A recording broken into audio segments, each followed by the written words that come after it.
Diseño regenerativo para reducir efectos de la contaminación del ruido. Introducción. Resumen. Objetivos. Contaminación por ruido. Sistemas de regeneración del ruido en las ciudades. Conclusione. Bibliografía. Introducción. Diseño regenerativo es un enfoque basado en la teoría de sistemas orientado a los procesos de diseño. El término regeneración describe los procesos que restauran, renuevan o revitalizan sus propias fuentes de energía y materiales, la creación de sistemas sostenibles que integren las necesidades de la sociedad a la integridad de la naturaleza. El ruido ambiental es un problema mundial. Sin embargo, la forma en que es tratado difiere considerablemente dependiendo del país, nivel de desarrollo sociocultural, economía y política. La contaminación acústica causada por distintos agentes, tales como el tráfico vehicular, actividades industriales y recreativas, constituye uno de los principales problemas medioambientales en las grandes ciudades, generando un número cada vez mayor de quejas por parte de los habitantes. Este es el caso de Puerto Montt, que es una ciudad en pleno crecimiento, y por lo tanto, con expansión de muchas actividades que potencialmente son ruidosas. La realización de los mapas de ruidos y otros estudios acústicos son una excelente herramienta para una apropiada planificación urbana. Esta información permite implementar un planeamiento integral y sostenible, introduciendo en las políticas futuras la variable ambiental, y más concretamente, la variable ruido ambiental. Incorporando el conocimiento acústico de la ciudad en su planificación, se estará propiciando una ciudad más amable, confortable y menos contaminada. La acústica ambiental es una de las disciplinas de la acústica que tiene mayor relevancia en la actualidad, porque el ruido ambiental es la principal fuente de contaminación en las ciudades modernas. En la última década, el incremento cada vez más constante de las investigaciones permite exponer la importancia de su desarrollo, demostrado en numerosas contribuciones en revistas especializadas y en diversos congresos internacionales de la especialidad. Resumen. La contaminación acústica es considerada por la mayoría de la población de las grandes ciudades como un factor medioambiental muy importante, que incide de forma principal en su calidad de vida. La contaminación acústica ambiental o ruido comunitario es una consecuencia directa no deseada de las propias actividades que se desarrollan en las grandes ciudades. El término contaminación acústica hace referencia al ruido cuando éste se considera como un contaminante, es decir, un sonido molesto que puede producir efectos fisiológicos y psicológicos nocivos para una persona o grupo de personas. La causa principal de la contaminación acústica es la actividad humana, el transporte, la construcción de edificios y obras públicas, la industria, entre otras actividades. En esta monografía, para contribuir con el entendimiento de esta ciencia, en el primer capítulo se realizó una búsqueda de la contaminación por ruido desde su fuente, características hasta los efectos que ocasionan en la salud de los seres humanos. En el segundo capítulo se indaga sobre las metodologías más relevantes utilizadas para aplicar los sistemas regenerativos de la contaminación por ruido en las ciudades. En el tercer capítulo se realizan las conclusiones de este tema brindando nuestros aportes a esta ciencia. Objetivos. Conocer acerca del diseño regenerativo para la reducción de efectos de la contaminación por el ruido en ciudades. Determinar las metodologías utilizadas para el diseño regenerativo para la reducción de efectos de la contaminación por el ruido en ciudades. Estudiar casos y ejemplos prácticos de diseños regenerativos para la reducción de efectos de la contaminación del ruido en ciudades. Capítulo I. Contaminación por ruido. Se llama contaminación acústica o contaminación sonora al exceso de sonido que altera las condiciones normales del ambiente en una determinada zona. Si bien el ruido no se acumula, traslada o mantiene en el tiempo como las otras contaminaciones, también puede causar grandes daños en la calidad de vida de las personas si no se controla bien o adecuadamente. El término contaminación acústica hace referencia al ruido, entendido como sonido excesivo y molesto, provocado por las actividades humanas, tráfico, industrias, locales de ocio, aviones, entre otros, que produce efectos negativos sobre la salud auditiva, física y mental de los seres vivos. Este término está estrechamente relacionado con el ruido debido a que ésta se da cuando el ruido es considerado como un contaminante, es decir, un sonido molesto que puede producir efectos nocivos fisiológicos y psicológicos para una persona o grupo de personas. Niveles de ruido. Los niveles de ruido se miden generalmente según su intensidad y nivel de potencia. La medida más utilizada es el decibelio. Con estas medidas se pretende representar la sensibilidad del oído humano ante las variaciones de intensidad sonora. Por ello, el valor 0 dB equivale al umbral de audición del ser humano. Aunque este puede variar entre unas personas y otras, se considera de forma genérica el valor mínimo de audición. La escala de ruido medido en decibelios conforme al oído humano es 0, nivel mínimo de audición. 10 a 30, nivel de ruido bajo equivalente a una conversación tranquila. 30 a 50, nivel de ruido bajo equivalente a una conversación normal. 55, nivel de confort acústico establecido en España. 65, nivel máximo permitido de tolerancia acústica establecido por la OMS. 65 y 75, ruido molesto equivalente a una calle con tráfico, televisión alta. 75 a 100, inicio de daños en el oído que produce sensaciones molestas y nerviosismo. 100 a 120, riesgo de sordera. 120, umbral de dolor acústico. 140, nivel máximo que el oído humano puede soportar. Principales fuentes emisoras de ruido. En los núcleos urbanos las fuentes de contaminación acústica son muy diversas, pero generalmente podemos englobarlas en 4 categorías que son: tráfico rodado, circulación de vehículos, aproximadamente el 80% del ruido producido en una ciudad. Obras, construcciones industriales, aproximadamente el 10% del ruido total. Ferrocarriles, aproximadamente el 6% del ruido producido. Bares, locales, musicales y otro tipo de actividades, forman el 4% del ruido restante. Destacan como más ruidosas las zonas próximas a vías de ferrocarril, autopistas o vías rápidas, aeropuertos, etc. Pero, por regla general, los problemas de salud generados por el ruido, más que por una causa puntual, se derivan de una multiexposición en distintos entornos. Dependiendo siempre del tiempo de exposición y de la sensibilidad de cada individuo. A diferencia de la mayoría de los contaminantes, las consecuencias sobre la salud de las personas derivadas del ruido se producen de forma acumulativa a medio y largo plazo. Afectación a la salud. La Organización Mundial de la Salud, OMS, la Comunidad Económica Europea, CE, y el Consejo Superior de Investigaciones Científicas, CSIC, han declarado de forma unánime que el ruido tiene efectos para la salud tanto fisiológicos como psicológicos.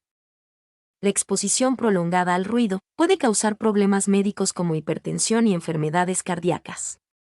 Los ruidos por encima de 80 dB pueden desembocar en conductas agresivas y síntomas psiquiátricos, aunque la principal consecuencia es la pérdida de audición.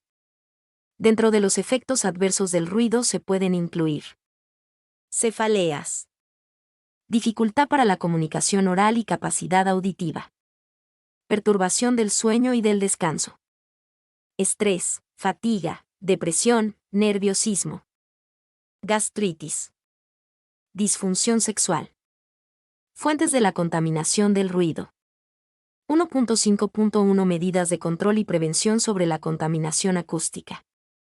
La multitud de fuentes de ruidos y vibraciones que pueden coexistir en el espacio y en el tiempo, como aeropuertos, autopistas, polígonos industriales, tiene un doble efecto. Por un lado, necesita de una evaluación integral del problema, que tenga en consideración las interconexiones entre cada uno de los focos y sus características propias.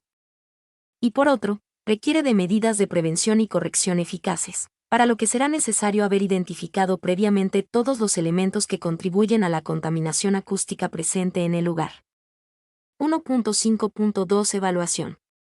Para tomar medidas y no fallar es necesario que anteriormente se haya estudiado el problema y se haya llegado a unas conclusiones. Los estudios de contaminación acústica se realizan en la actualidad haciendo uso de programas informáticos, capaces de trazar mapas de ruido a partir de los datos obtenidos en campo, actuales, o de determinados índices. Previsiones. Estos mapas están surcados por curvas de nivel acústico, o isófono, que representan el espacio sonoro actual o futuro existente en un determinado lugar. Esta herramienta permite conocer el grado actual de exposición de una determinada población a la contaminación acústica. así como conocer cuánto crecería con la implantación de una nueva actividad o cuánto se mitigaría si se aplicaran medidas preventivas y barra diagonal o correctoras. Los mapas de ruido se pueden dividir en dos categorías. Estratégicos. Sirven de soporte a la planificación y programación que las administraciones públicas realizan sobre determinadas infraestructuras, aeropuertos, ferrocarriles, autovías, y sobre la ordenación de su territorio y el urbanismo en general. En ellos se estima el grado de exposición al ruido al que están, o estarán, sometidos los habitantes de una zona concreta, para evaluar si se superan los límites sonoros establecidos por la legislación y actuar en consecuencia. Para proyectos, se utilizan para evaluar la contaminación acústica que introducirá en el medio una determinada actuación que suele ser de titularidad privada, aunque también puede ser pública, y suelen realizarse al menos 3 versiones de cada uno. Preoperacional. Mide el ruido de fondo existente de manera previa a la actuación. Operacional. Estima el ruido que introducirá la nueva actividad, y operacional corregido, tras la aplicación de medidas preventivas y correctoras que mitiguen el impacto. 1.5.3 Prevención. Tras el estudio del problema, llega el momento de evitar aquellos impactos acústicos que puedan prevenirse. La contaminación acústica debe ser un elemento guía en la planificación del territorio, que debe situarse a ese nivel para que posteriormente los programas y proyectos surgidos a raíz de un plan no puedan introducir elementos que eleven el nivel sonoro por encima de lo permitido. La zonificación acústica es la clave para el equilibrio territorial, de tal modo que las actividades más ruidosas, comerciales, industriales, de ocio, deben alejarse de las más sensibles al ruido, residenciales, educativas, culturales. También deberán declararse zonas acústicamente saturadas, para no introducir elementos perturbadores que hagan imposible su habitabilidad, zonas especialmente sensibles, como áreas reservadas a hospitales y centros de salud, etc. Las infraestructuras de comunicación, como líneas de tranvía, estaciones de ferrocarril o de autobuses, se situarán alejadas de las zonas más sensibles. Las áreas residenciales son incompatibles con las actividades industriales. Las carreteras interurbanas no deben atravesar los núcleos de población, travesías, etc. Una zonificación acústica lógica comprenderá al menos las siguientes categorías. Por poner un ejemplo, en España, el Real Decreto 1367/2007, de 19 de octubre, por el que se desarrolla la Ley 37/2003, de 17 de noviembre, del ruido, en lo referente a zonificación acústica, objetivos de calidad y emisiones acústicas. Establece, en su anexo 2, objetivos de calidad acústica para áreas urbanizadas existentes, diferenciando entre suelo de uso sanitario, docente y cultural, suelo de uso residencial, suelo de uso terciario, suelo de uso recreativo y espectáculos, suelo de uso industrial y suelo destinado a equipamientos públicos. Y para el espacio interior habitable, de edificaciones destinadas a vivienda, usos residenciales, hospitalarios, educativos o culturales, incluyendo límites para las vibraciones. 1.5.4 Corrección. Si no es posible prevenir el problema, porque la fuente de ruido ya existe o porque no se puede evitar su implantación, entonces habrá que introducir medidas correctoras que impidan o reduzcan al máximo el impacto acústico. Según donde se actúe para minimizar el ruido, se pueden diferenciar los siguientes tipos de medidas. Sobre el foco emisor. Actúan directamente sobre la fuente sonora, impidiendo que el ruido alcance al receptor o minimizando su efecto. 1. Sustituir equipos ya anticuados por otros más modernos, con mayores aislamientos, motores más silenciosos, materiales mejorados. 2. Cubrir el foco emisor con materiales aislantes. 3. Instalar pavimentos absorbentes, porosos, para reducir el ruido generado por la circulación sobre ellos. 4. Limitación de la velocidad del tráfico en las zonas más sensibles al ruido. 5. Establecer una regulación horaria más estricta para las actividades más ruidosas. Sobre el medio transmisor. Se interponen entre el emisor y el receptor ejerciendo de barrera sonora, y pueden ser pantallas, taludes, cunetas, bordillos, etc. Sobre el receptor. Son medidas que adoptan las personas para protegerse de la contaminación acústica. Algunas de las más conocidas son: 1. Doble acristalamiento de ventanas. 2. Insonorización de paredes, con arcilla expandida, lana de poliéster, paneles, etc. 3. Protectores auditivos, cascos, orejeras, tapones, etc. 1.6 Referencias normativas. Las normas técnicas y legales brindan las pautas para la evaluación del ruido en diversos escenarios como centros laborales y urbanos, facilitan el componente técnico, los procedimientos para disminuir o silenciar. El Comité Técnico de Acústica, de la Organización Internacional de Normalización, ISO, por sus siglas en inglés, ha emitido más de 100 normas vinculadas con el ruido. Por cierto, es una evidencia de la trascendencia de este fenómeno a escala mundial. La Constitución Política del Perú de 1993 establece en el Marco General de la Política Ambiental, artículo 67, que el Estado peruano determina la política nacional ambiental y promueve el uso sostenible de sus recursos naturales. Asimismo, el Código del Medio Ambiente y de los Recursos Naturales, DL número 613, establece en la norma 10ª del título preliminar que las normas relativas a la protección y conservación del medio ambiente y sus recursos son de orden público. Dicho código incorpora en la legislación peruana el principio de contaminador-pagador, principio de prevención, la obligación de presentar estudios de impacto ambiental y la participación ciudadana. El Decreto Supremo número 085-2003, PCM, Reglamento de Estándares Nacionales de Calidad Ambiental para Ruido, establece en el artículo 4 de los estándares primarios de calidad ambiental para ruido, los niveles máximos de ruido en el ambiente no deben excederse para proteger la salud humana. Se consideran como parámetro el nivel de presión sonora continuo equivalente con ponderación a la ECT, y toma en cuenta zonas de aplicación y horarios, delimitándolo según el cuadro 1. Las zonas residencial, comercial e industrial son establecidas como tales por la municipalidad correspondiente. Para la zona especial se aplican los límites máximos siguientes: 50 dBA para el horario diurno y 40 dBA para el horario nocturno. Asimismo, en el artículo 11 se establece que los estándares nacionales de calidad ambiental para ruido constituyen un objetivo de política ambiental y de referencia obligatoria en el diseño y aplicación de las políticas públicas. Asimismo, se precisa que en tanto el Ministerio de Salud no emita una norma nacional para la medición de ruidos y los equipos a utilizar, estos serán determinados de acuerdo a lo establecido en las normas técnicas ISO 1996 y 1, 1982, Acústica, Descripción y Mediciones de Ruido Ambiental, parte I.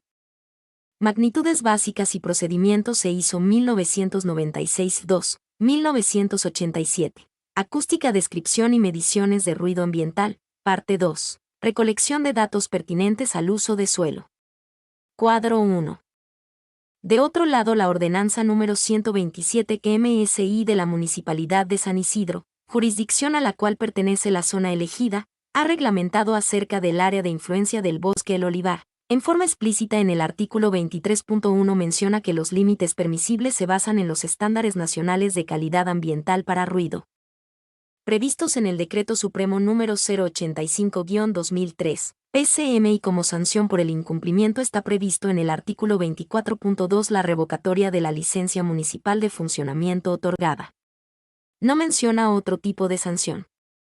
Por cierto, la norma peruana es más flexible que la norma de organizaciones internacionales como la Comunidad Europea, y los valores recomendados por la OMS son 55 y 45 dB diurno y nocturno, para el ámbito exterior, que es lo mismo la zona residencial en la legislación peruana. Capítulo 2. Sistemas de regeneración del ruido en las ciudades. Investigadores del Centro de Tecnologías Físicas, AMA, y del Instituto Universitario de Matemática Pura y Aplicada de la Universidad Politécnica de Valencia han desarrollado un nuevo sistema de barreras acústicas para la lucha contra la contaminación acústica, construido con espuma de polietileno de baja densidad. Se trata de una alternativa a las tradicionales pantallas acústicas, que permite obtener mayores atenuaciones del ruido y resulta más económica y respetuosa con el medio ambiente, al utilizar este material reciclable. Además, provoca un menor impacto visual, ya que no se trata de las paredes convencionales, sino de una sucesión de dispersores acústicos con huecos entre ellos.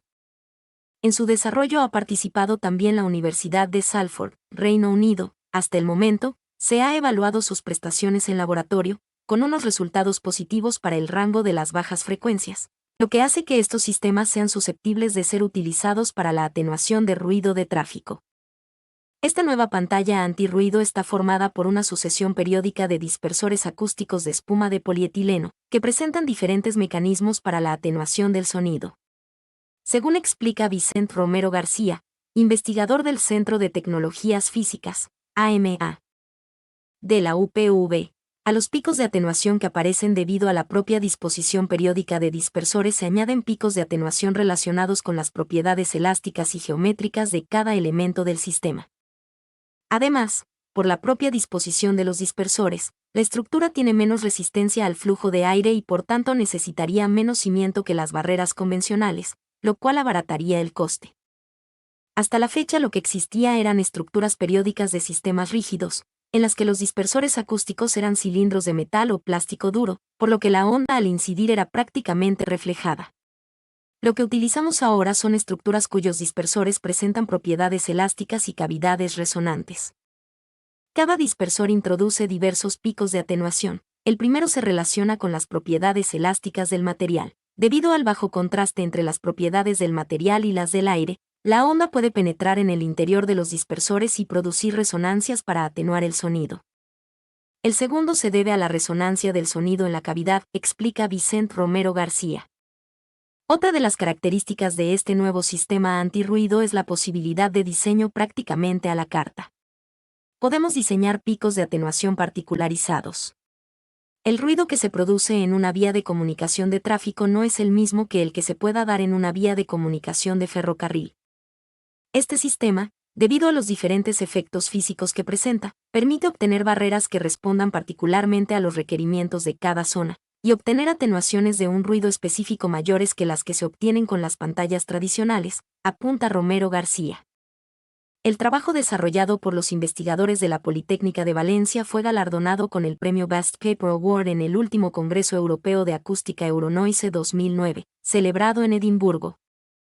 2.2 Paredes vegetales como aislamiento del ruido a los edificios de las ciudades. Un estudio de la EHU demuestra que estas estructuras son óptimos aislantes acústicos, además de frenar la contaminación y de regular la temperatura de interiores. Ya se había demostrado que las paredes vegetales ayudan a eliminar la contaminación urbana y a enfriar los edificios en verano.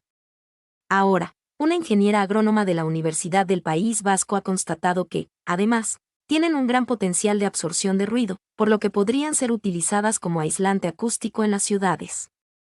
Pared de cultivo en la Universidad del Claustro de Sor Juana en la Ciudad de México. Las paredes vegetales analizadas en la EHU se componen de módulos vegetales. Las plantas son introducidas en cajas de polietileno y se mantienen mediante irrigación orgánica, es decir, son alimentadas y regadas por medio de un sistema similar al hidropónico utilizado en invernaderos. En general, la integración de sistemas vegetales en arquitectura puede emplearse para aumentar las áreas verdes en las ciudades, promover el ahorro energético, como barrera protectora contra el calor de los edificios, por ejemplo, o como adorno artístico para las ciudades. También sirven para subsanar el conocido como síndrome del edificio enfermo, conjunto de enfermedades originadas o estimuladas por la contaminación del aire en estos espacios cerrados, pues contribuyen a incrementar los niveles de oxígeno en el aire de recirculación, y como medio de reutilización del agua. Pues las plantas pueden purificar el agua contaminada por digestión de los nutrientes disueltos.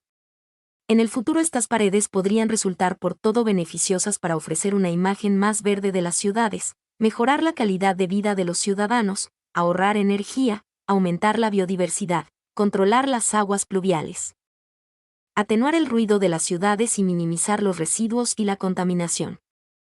Capítulo 3. Conclusiones.